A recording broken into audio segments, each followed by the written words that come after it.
Let's get back to Mr. Femi Falana, who is the chair of Alliance on Surviving COVID-19 and Beyond. We now have him on the telephone.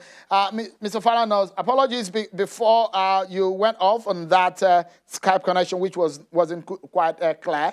You were talking about child rights in Nigeria and the situation of things. Which matter now?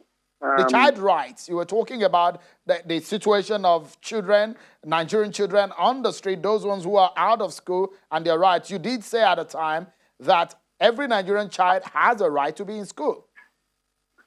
Yeah, that is in line with the provisions of the Child Rights Act and the UBEC Act. These are federal enactments which have been adopted by 25 states. But sadly, 11 states in the north have refused to adopt the Child Rights Law. And therefore, in those states, it is said that it is not compulsory for children to be enrolled in school. But there are two judgments, one from the ECOWAS Court and one from the Federal High Court, to declare that every Nigerian child should have access to education from primary to junior secondary school. But because of the failure of some of the state governments to promote education at the level of primary and junior secondary school, we currently have about 16 million children roaming the street. Out of this population, bandits and terrorists and kidnappers recruit a lot of them. And it's very sad for the country. So the question of the Amajiri or the legal deportation of Amajiri to their so-called state of origin cannot be justified under the Constitution that guarantees the right of any Nigerian to stay, to reside in any state of his or her choice.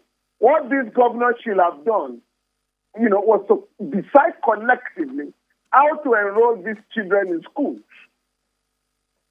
All right, Mr. Falana, let's get your view on the Executive Order number 10 of 2020, which basically talks about financial autonomy of state legislature and state judiciary. Some legal opinions have come to the fore to say that, look, this is not a new development. It's it's been enshrined in our Constitution. There is the monies that goes into this tier of government should come directly from source.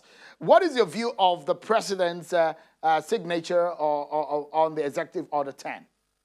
With profound respect, those who are talking of constitutional infraction by the president have not really examined the relevant provisions of the Constitution.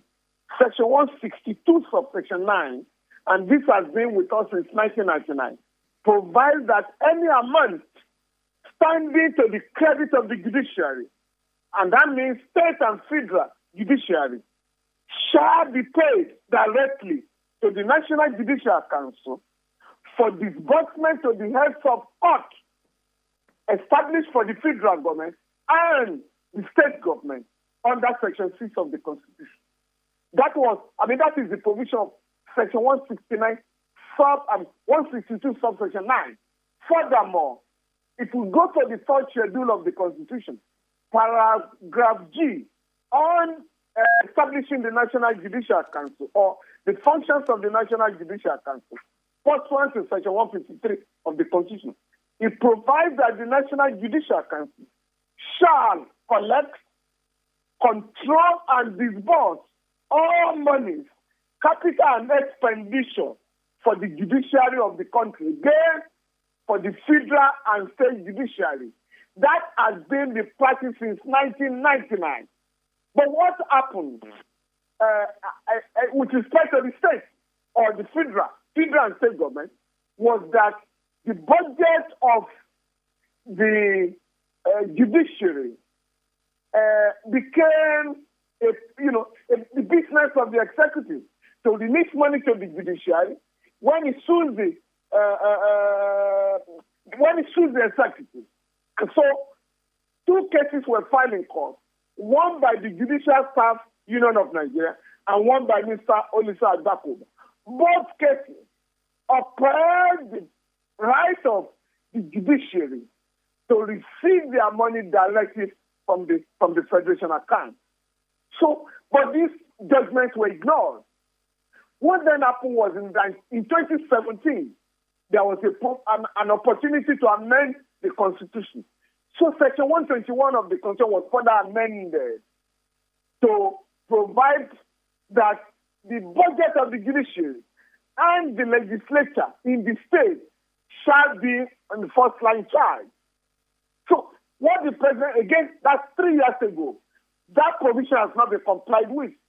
What the president has therefore done, since he has a duty to ensure the enforcement of all the provisions of the Constitution, was to issue an executive order last week to the effect that where a state government refuses to allow the budget of the judiciary and the legislature in the state to be paid to them directly, the Accountant General of the Federation shall deduct the money from source.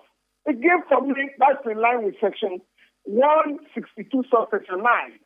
So that is one cry about the name of the president to ensure compliance with it.